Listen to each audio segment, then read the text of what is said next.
why should you listen to even a single word I have to say?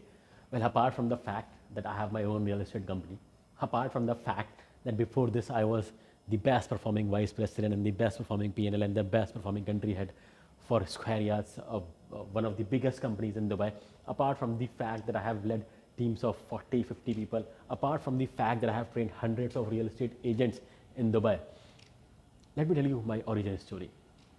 So I come from a very humble background. I come from a small town in India, and I was raised by a great human being, my mother. And the most important thing that she taught me was empathy. And long story short, I started my career in real estate in 2015 in Square Yards, and I sucked at it. I was the worst performer in the company, and it was so bad that every time I would see the HR, my heartbeat would literally go up. I would feel that the HR will call me and may tell me that I am being terminated for my non-performance. I could not make big promises. I could not lie. I could not exaggerate. And I felt the pain of the clients. And because of all these reasons, I was never a good salesman. I was good in developing relationships, but those relationships were not paying off. My first 5 months were very tough. But I had one thing. I call it the small town work ethic. If you're coming from a small town and if you're coming from a very humble background where your family is not very rich, you know that you have to work very hard in life. And that's how I had gotten to that level. I decided that I will be the hardest working guy in the company, and I was the hardest working guy in the company. I would come, I would start my day with an energy drink. I would go all out and I will keep on calling the clients consistently. Then in the evening, I will have another energy drink and I'll call the clients till late night, till 9 p.m., till 10 p.m. And I would go to every single person in the company and I would ask them about their experiences and I would learn from them. There have been times when I was literally sitting on a dinner table with my colleagues and I would ask the waiter for a pen and I would take out the napkin, the tissue paper, and I would tell them to explain me a particular project or their experience on the napkin. Everywhere I saw a performer or even not a performer, I would go and learn from them. I consumed knowledge like crazy. I watch YouTube videos. For the last 3 years. I have been reading 25 plus books.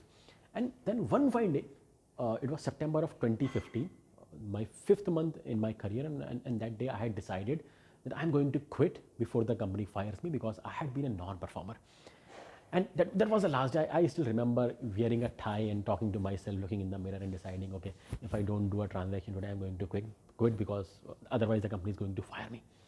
And something magical happened on that day. It was an event, and 3 of my existing clients with whom I had developed relationships, they showed up. They did 4 transactions. I ended up doing 6 transactions in 2 days. And in the next 12 months, I did 112 transactions. I was the best performing employee. I was the best performing leader. Then I became the best performing T2, the best performing branch head, the best performing country head, the best performing PNL, and the best performing vice president. And I did all of that without lying, without exaggerating, without making big promises that I could not keep. The way I have worked in real estate, and the number one reason for my growth, alhamdulillah, was the fact that I did not lie to my clients and they invested all their money with me. And when people were trusting me with their money, I would go out and I would research every damn thing I could about the market. One of my clients was about to buy in JVC. I told him, don't buy in JVC. And he said, okay, tell me the reasons why should I not invest in JVC. I went to JVC, parked my car in one of the parking lots, and I walked the entirety of JVC on foot, took photos of multiple projects and told him why should he not be investing in a secondary market in JVC. That's how I have learned stuff. I have failed probably more than anyone else. I have worked twice as hard as a normal person will, and I have learned thrice as much as a normal person.